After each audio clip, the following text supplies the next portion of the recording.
Some guy that's looking at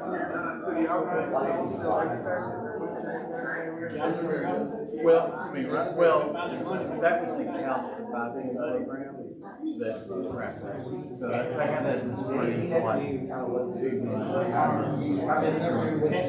And it's for the top page. So that's done. Hey, break up the conversation, you can enjoy yourselves. So tonight is my night. Jeff Neely, for those and exactly Neely. Let's start off with, I know we need to spend some time in prayer over some of the events that have happened here. Is there any other, or any requests for prayer tonight that we should start with?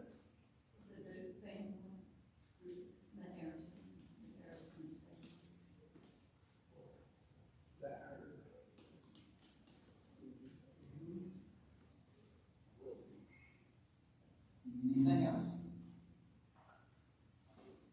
Okay. Our Father in heaven,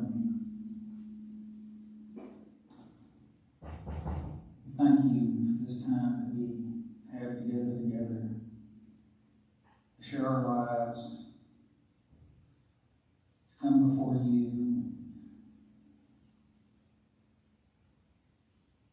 help us try to help one another. Particularly right now, Father, we think of the Baldwin and Smith families as they've suffered loss from Harrison. We think of the Duke family as they have lost most everything. Father, we ask that you be with our country right now, as there are so many issues that we're facing, it's causing strife. Help the leaders to be able to turn to you and lean on your judgments of how things should be.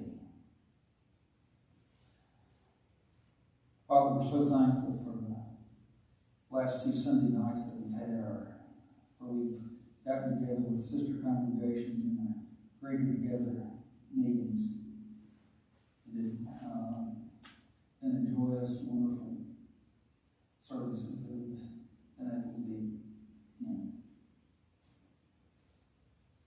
Christ, and also we ask that you be with all of our campers right now. As they're in a retreat, studying your word, be with all the leaders there as they try to present their lessons to our youth. In Christ's name we pray. Amen. So let me start by saying I'm not a public speaker. This is not something I'm exactly comfortable with, just my nature. I feel I do my best work behind the scenes. In college, I, for a couple of years, helped with the theatrical group. But what I did there was work on sets or run the lights, for the most part, anyway. I enjoy being around friends, and I count y'all as those, but I really don't want to be the center of attention. So if this winds up being too short, we may have to figure out, pull out some song books and have some singing. The picture behind me is one I took a couple of years ago on a trip that I had with Debbie. She had a conference to Las Vegas, and I went to see some sights. This is out about 10 miles west of Las Vegas, a place called Red Rock Canyon.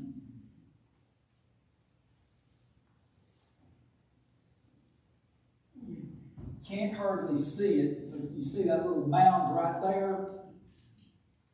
I parked a little south of that, off to the left, and have hiked up this valley. And it's such a stark difference from what we see around here. I consider it beautiful. And it was hemmed down in between mountains, so it was very quiet except for the wind blowing. And you could just see God's nature there.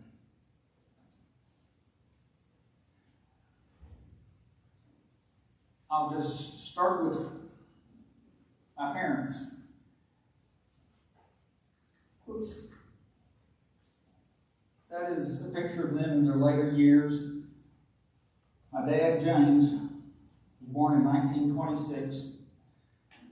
Grew up a little south of Springfield, Tennessee.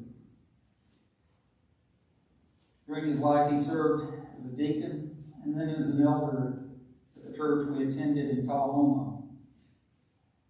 He worked as an engineer at the Air Force Station outside of Tullahoma, where they did wind tunnel, rocket motor testing, jet engine testing. One of the most memorable things that I remember them doing down there was they ran tests of the third stage of the Saturn V rocket. They had to truck that in over Mont Eagle Mountain before the interstate was built. And we went out and actually watched it come into the base. The early years of his life were during the Depression, so I believe that and his engineering background led him to seem to have the ability to fix almost anything around the house or farm that he had to deal with. His parents ran a farm and a small store in Crunk, Tennessee. That's the area where he grew up. You probably never heard of that because I don't know that there's any, quote, city there, but it's just an area out in the middle of the country at the foot of Hinkle Chair Company, for those who may or may not know about what Hinkle Chair Company is.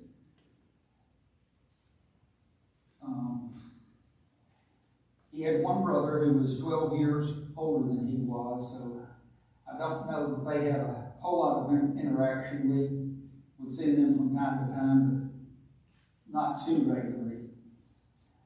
My mom was also born in 1926. She grew up in Stewart County over in Tennessee. She was a homemaker and a prolific seamstress.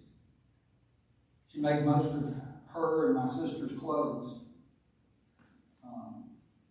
Her family were farmers, but they had to move from their original farm during World War II because Fort Campbell was built on that land. They initially moved to an area where my father's family lived. That's where my parents lived while they were in their high school years.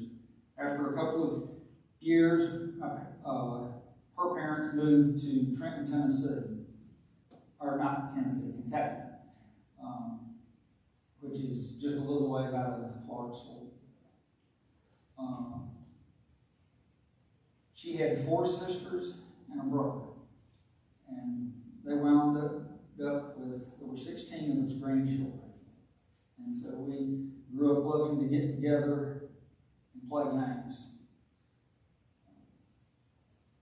They were married a year or so after my father's discharge from the Navy following World War II. He was just old enough to get in on the tail end of it. Luckily, he was never deployed on a ship because it would not have gone well. He had a terrible case of motion sickness.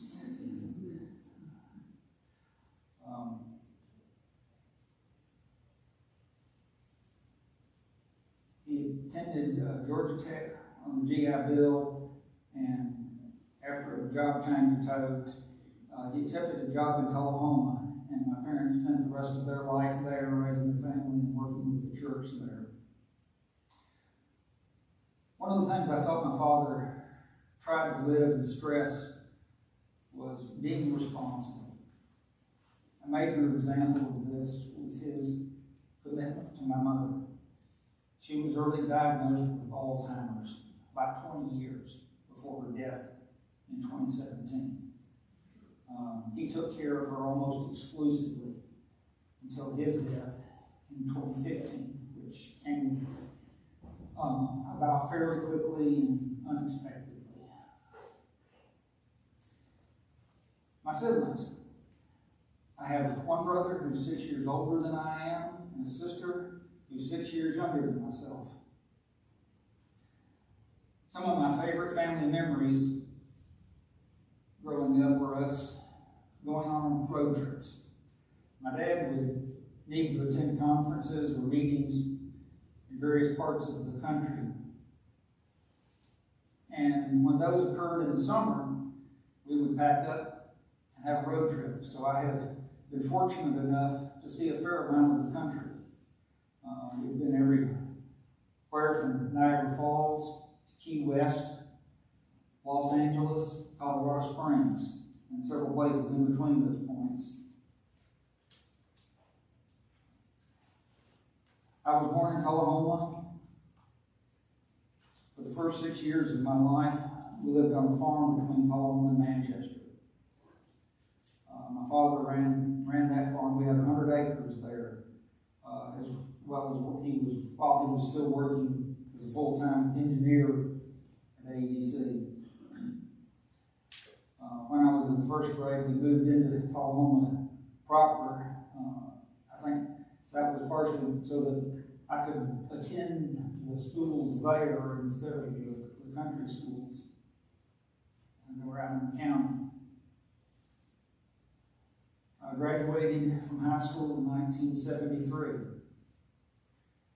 I initially thought about going into pharmacy, probably because I had worked in a drugstore while I was in high school, but after the first semester of taking both chemistry and biology at the same time, I figured out I wasn't going to get into pharmacy school.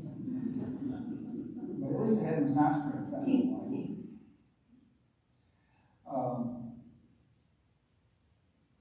I was attending Freed-Hardeman College and finished with a degree in accounting and a very large minor in computer science. Debbie and I met while we were both attending Freed-Hardeman.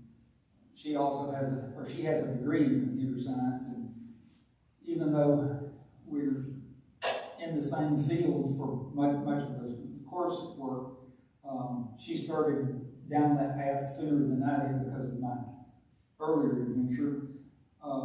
But I don't think that we ever had many classes together. But we met, and 45 years were still going on. We got married the weekend after graduation. I kiddingly say that I got my bachelor's one weekend and lost it the next.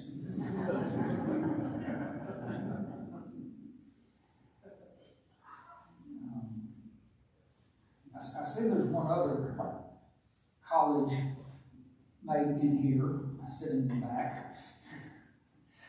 Susan Mitchell. She was at Freed the same time we were.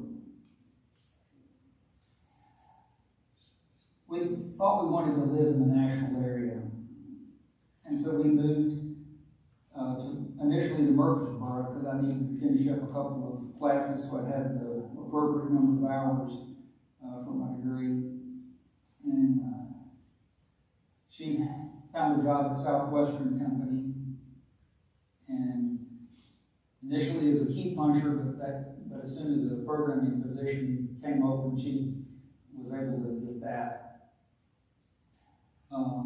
When the summer was over, I got a job at Genesco doing programming.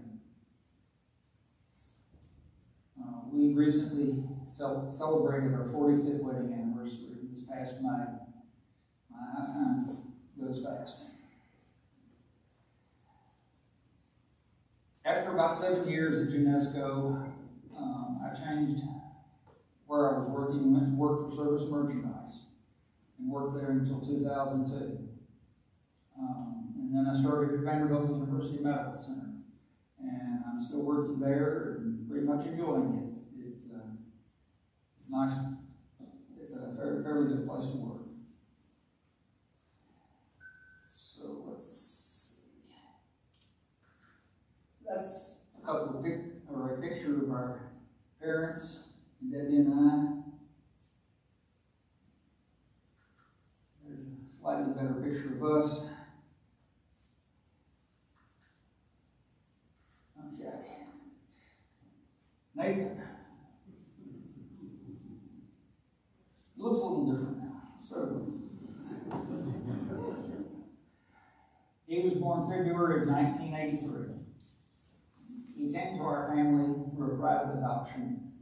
We were fortunate enough to even bring him home directly from the hospital. He now lives in southeast Nashville. He was able to get his own home, luckily before the housing market around here went completely bonkers.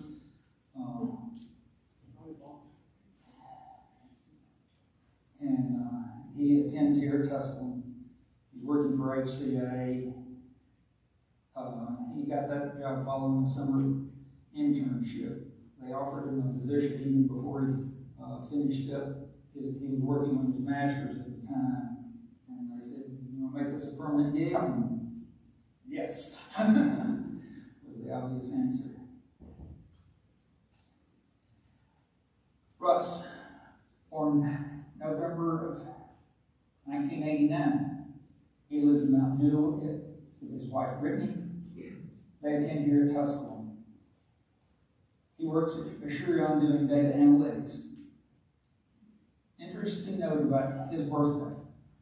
My father, born in 1926, myself, born in 1955, and Russ, born in 1989, we all share the same birthday. My dad used to add the total life years that we had together and put that number on a birthday cake for us to share.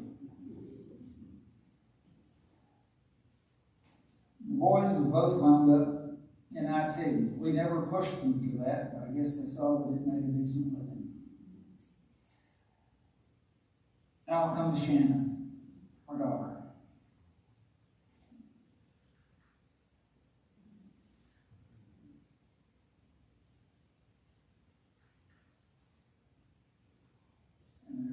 All three of them.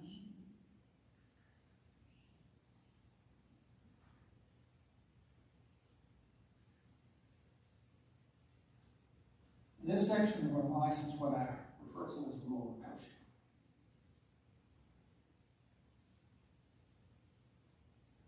Shannon had asthma and had several episodes that had required her to be rushed to doctor's offices from school at times. And once, while she was on a youth mission trip with the TYM in Michigan, they even had to hospitalize her. So we weren't necessarily unaccustomed to getting a phone call saying, "Hey, Shannon's gone to the doctor," or having to seek medical attention.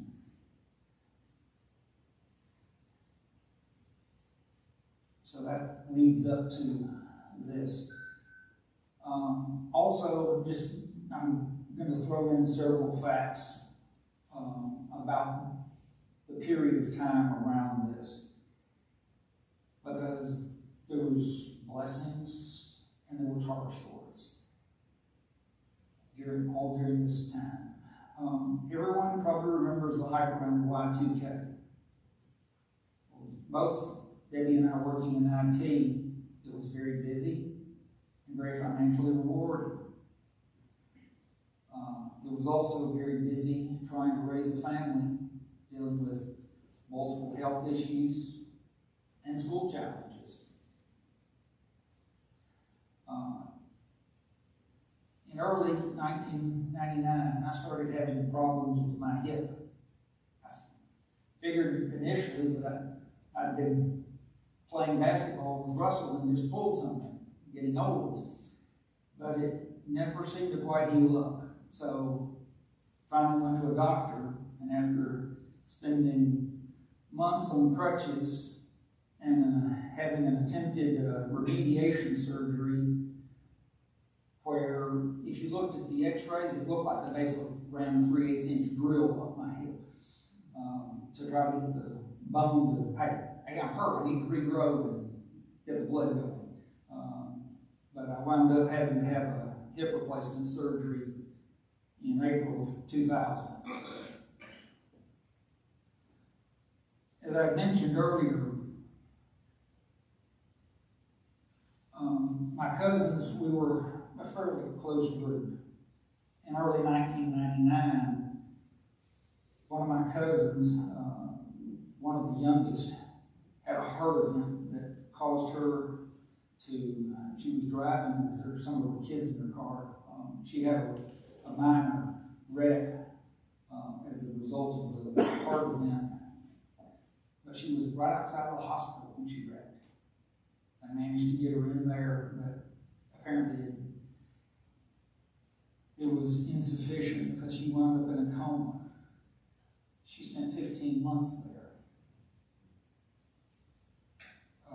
And she passed away in May of 2000. So that was, that was the first one of our group that we lost. In the summer of 2000, Russ was baptized over a full event.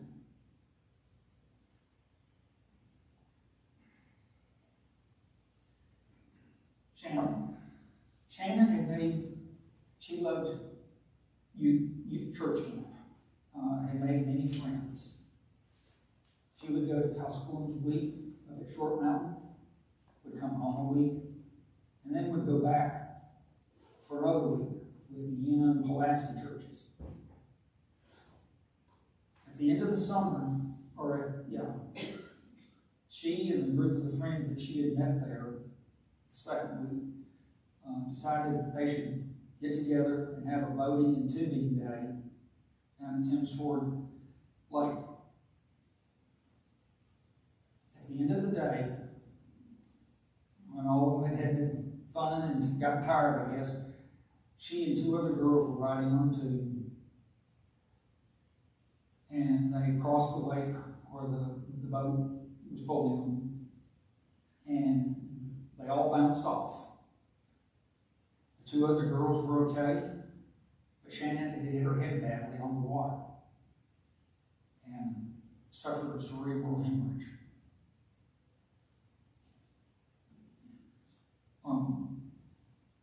So we initially got a phone call saying that she had been taken to the ER in Tullahoma. And so Debbie and I climbed in our van and headed that way. We got about halfway there and received another phone call saying they were life flighting her to Vanderbilt. So we turned around and headed back to Nashville. When we got there, the waiting room was filled with Tuscaloosa friends. There were enough Tuscaloosa people there. At some point, the ER staff said, "Hey, can you get some of these people out of here? We're getting kind of crowded in here." They did it politely, but it was more than they could deal with.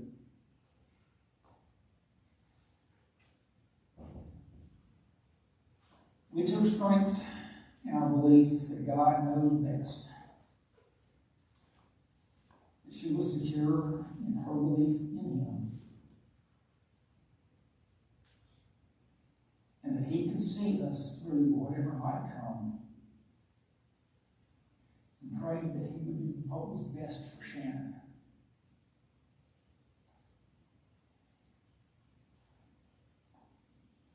We lost her the next day. That was in August of 2000.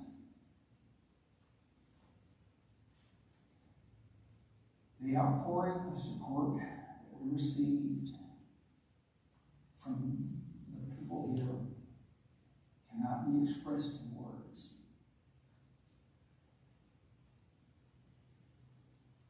It was just amazing. We believe that the incident in Michigan, that Shannon became more aware of how short life could be, and made her reflect more closely on what she wanted, how she wanted to live her life and be remembered. One of our friends, who was roughly just a little bit younger than Debbie and I, had been talking to Shannon one time as they were going through a funeral procession, visitation. And Shannon had remarked that when her time came, people should be rejoicing because she would have gone home in heaven to be with Jesus. So we had a celebration of Shannon's life. We're so proud of Shannon and the impact that she made on so many lives. The auditorium in the old building was basically full.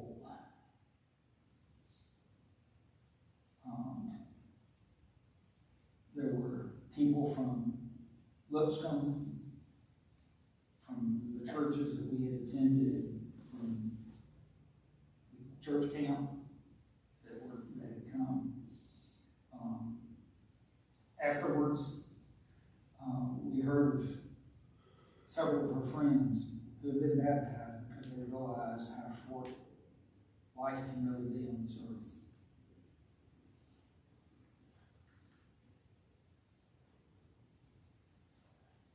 Shannon had these on the mirror. Do an anonymous good deed today, every day. Begin each day treating others as you want to be treated. Go the extra mile, win-win. Show appreciation for someone else's point of view. Say something positive about yourself. God loves you.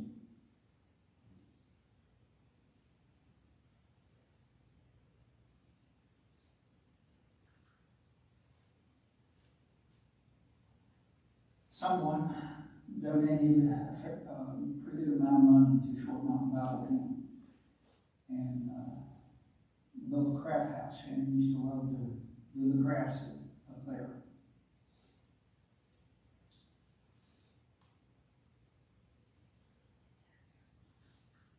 And that's the end of those. To continue with the roller coaster. In the summer or January of 2002, Service Merchandise filed for Chapter 13 bankruptcy. Both Debbie and I worked there. That day, a very large percentage of corporate staff was let go. This included Debbie. I was blessed because I was retained to be part of the shutdown staff. The whole job market was also still in turmoil from the dot-com crash. So jobs were a little thin at the time. I was fortunate enough to stay on Service Merchandise until December of 2002. And found a job at Vanderbilt Medical Center and actually started late October of 2002. So I actually had 6 weeks of double duty. But at that point, I basically had to check a few things at Service Merchandise. So it was minimal.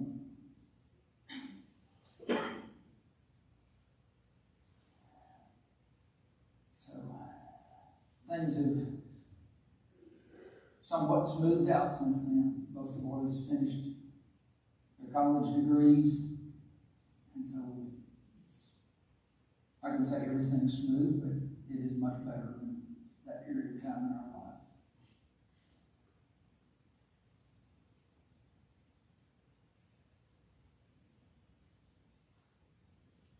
My conversion story. Our family was very active at the congregation we attended, Valor Church of Christ in Tullahoma. It's now known as Cedar Line. They moved about a new location and changed the name about the same time we built our building. I'd grown up surrounded by many people of faith. Besides Sundays and Wednesdays, sermons and classes, there were VBSs, there were church camps, as well as some mission trips to southeast Georgia. So I grew up hearing the gospel my entire life. While I was in the 5th grade, I was baptized while we were having a gospel meeting. Thinking back on it, it just seems so natural and an obvious action. To me, it almost seems impossible to look at nature and the complex interactions that constantly occur and not strongly believe in God. I want to say a few years ago, Matt did a Wednesday night session about nature and God. There's just too many things for God not to have made it all. So that's a fairly simple and straightforward way that I look at things.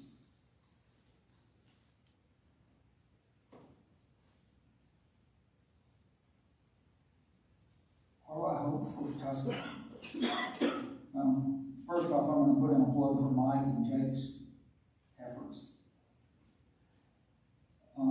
Even though I probably only know about a dozen words of Spanish, I've been blessed the last few months to be working with the ESL class on Wednesday evenings. My role has simply been trying to be part of the one-on-one group where we try to carry on a conversation or listen to someone who's reading a book to read and help them with their pronunciation or to understand the definitions of words that they may come across.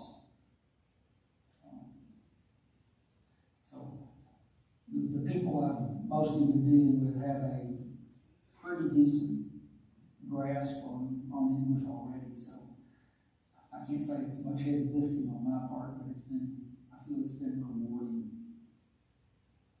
And so if this is something that almost anybody in here can do to help in that effort, and those of you who may know some Spanish, you'd be even better suited at helping them.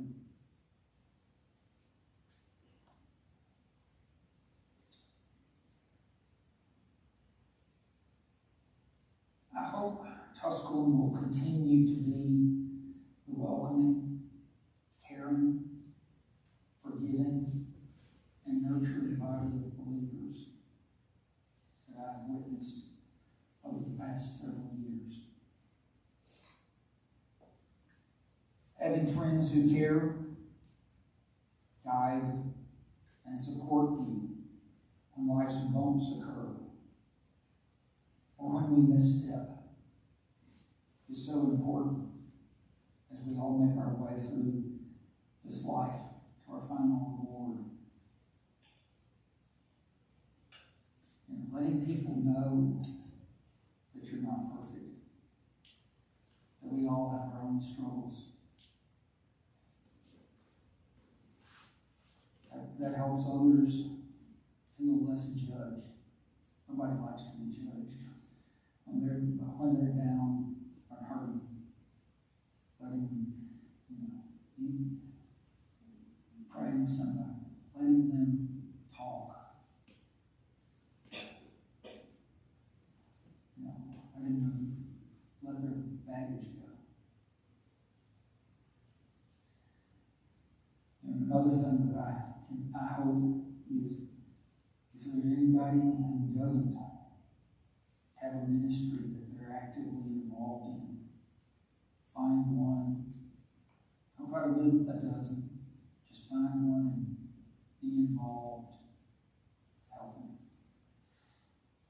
That's the big thing that I think we need right now. When we have a purpose, it is so much easier to be involved and helping others.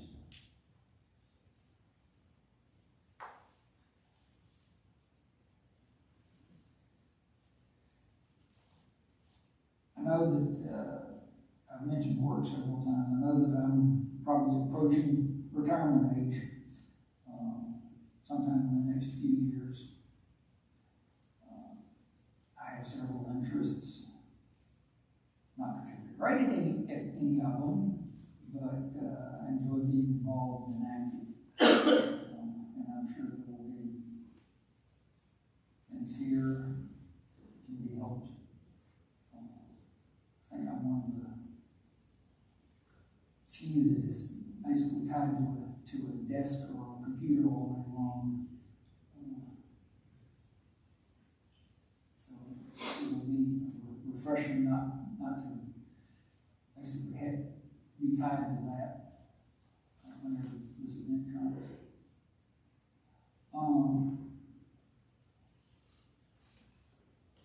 Unfortunately, that's the end of what I've got down here. I've still got another 20 minutes.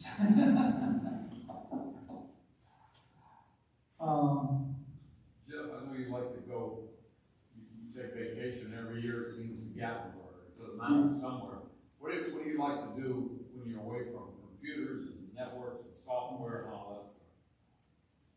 Well, like you said, my brother, his family, which is, part of his family, his wife and his youngest son and their kids, Debbie and I, and at times our boys go with us. We go camping in Oakmont Campground. Those who may not be familiar with that campground, that is inside the Smokies. Basically, you turn right at Sugar Land's Visitor Center and go about 7 or 8 miles into the mountains. And so it is deep enough away from civilization that actually you cannot get a cell signal there. And we go camping, end of July or front end of August, and you say camping, and there's no electricity. But we're up around, and you think I'm crazy, but we're up around 2,200 feet. So it might get up to 80 or so, but that's about it. And if you do get hot, there's a little creek stream that runs through, it's called a river, but I'd say it's a stream, that runs through the campground. That water is about 60 degrees. So even in the middle of the summer, so it doesn't take but just a few seconds for you to cool right now. But we go hiking at times. We've done several trails up there. A couple years back, Nathan and I hiked up to the Chimneys. And for those of you who have seen the Lord of the Rings movies, the path up Mount Doom where you've got this staircase, that's what part of it looked like. But that's fun. And so we'll spend time trying to get away from it, enjoy nature, and see God's handiwork.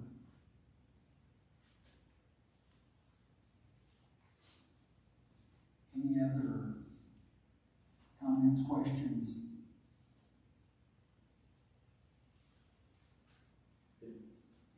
Where's the most amazing place you've ever visited in your travels? There's a couple of places that stand out to me. I've been to the Grand Canyon a couple of times. The views from there, it is just amazing because you can just see so far. Another place that's somewhat similar is the Rocky Mountain National Park. And it's just the opposite. Rather than being down, it's all up. And it's just beautiful mountain vistas that you can see. In the mid-90s, I had a class out outside of Denver. And the first time I was up there was right after I graduated from college. And so I knew about the park. It was in the mid-90s, so I got out of class, and it was in the summer, so lots of daylight. Got in my rental car, and I drove for the next 4 to 5 hours, driving through that park, up across the Continental Divide, and then back through the ski country to get back to, and then back to Denver. Just enjoying the views, seeing lots of herds of elk, and moose and deer.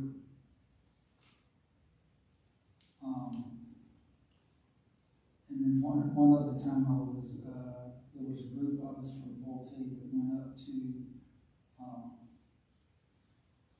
Fairbanks, Alaska to try to help a congregation at North Pole. And some of the scenery up there was amazing. One day we took a day off and went down to Denali National Park. And rode one of the tour school buses up into the mountains, and just the vastness of that scenery is just beautiful.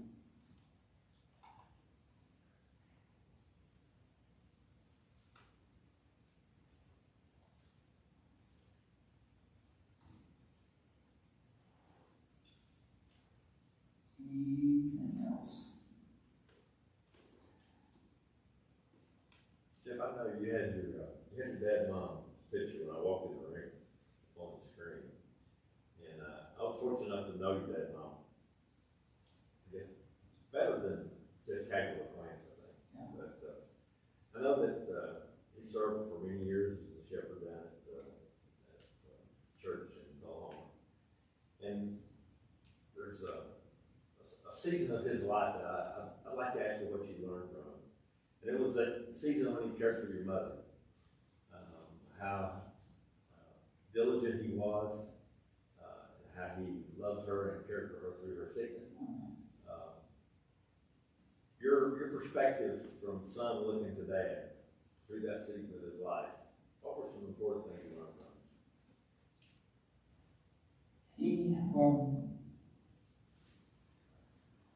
He cared about her and was committed to her very deeply. Probably for how well he cared for her,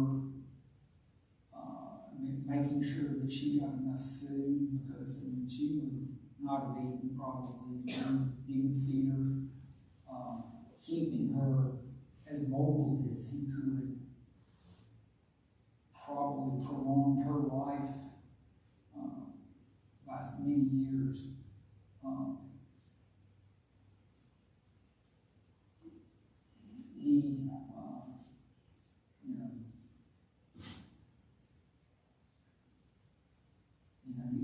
He was just a constant thing. It was sometimes it would be a little frustrating to him, because he actually had to call the police on her a couple of 3 times because she managed to get away. from him. He had to take care of things around the house or whatever. He had to, reverse door locks or whatever, so that she couldn't get out at times. There was one incident that happened where he had to go to the doctor for just running in and out just for a second. He went in, left her in the car because it was cool. Didn't want to try to take the additional time it would have taken to have gotten her out in and bring her back out, and then it was cool outside. Came back to the car, there was no car there. So he called a friend, they got him a car that he could deal with his only other vehicle. The same keys were on the car. So he searched out around Tullahoma for, they told him he had to wait 4 hours. For 4 hours. Then he went back to the police, and they had just gotten a call from a manager at the Walmart in Albany, Tennessee. I don't know how many of y'all know the geography to get from Tullahoma to Albany. The only thing, what had happened was the manager became aware of Mom because she asked somebody how to get out of the store. She'd gotten into the back of the store and couldn't figure out how to get out of the store. And so they started watching her. And then finally the manager came up to her and started asking her questions. She promptly told him, "You're kind of nosy, aren't you?" Finally got out of her where she was from. And so they called the police in Tullahoma. But the only thing we can figure is she drove from Tullahoma to Manchester to McMinnville to Sparta and rode that up toward Cookville and wound up in Albany. What is semi-interestingly enough about that is I think that's where my dad's parents grew up. But yeah, he took great care of her. He would, and like I said, almost exclusively, he would occasionally have to do something where he would get somebody to take care for her. But that was pretty rare. Toward the end of his life, not knowing it was the end of his life, but we were after him being a housekeeper in to occasionally do some cleaning because he just wasn't able to do it all. I mean, my dad was 88 years old, I believe, at the end. But he just couldn't keep up with it all.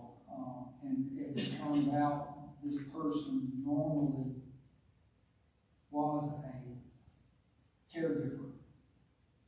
And so when Dad wound up in the hospital, she just stepped in and started immediately caring for Mom and basically became a full-time resident in the house in Tullahoma and took care of Mom. I was fortunate, during that time, I was fortunate enough that we were already doing some work from home. And so I was taking 2 days and would drive down Sunday afternoon, spend Sunday night, Monday night down in Tullahoma and come back Tuesday night. And just as long as I had an internet connection, I could do my work. So I just set it down there. And that would give the lady who was taking care of Mom a day or 2 off where she could run there and she needed to. But other than that, she was basically in the house 24/7 with Mom.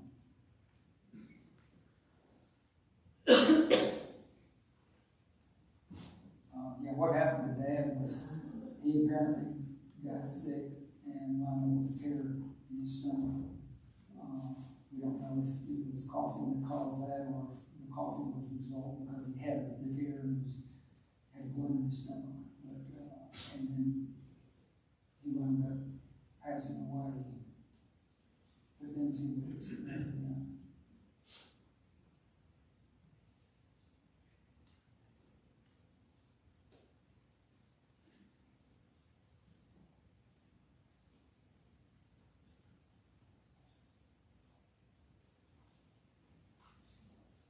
Any other questions, comments?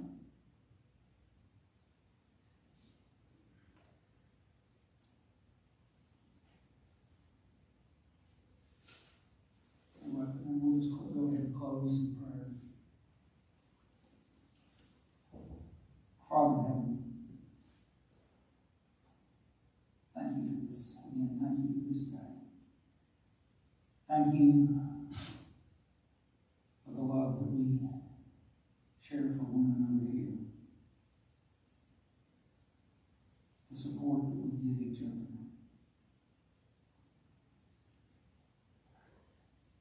The knowing that you care for us and that we're saved. Be with us as we go about our lives. Help us to encourage and care for those of us that are around us. Help us to lead them to you so that they can share the same love and know you. In Christ's name we pray.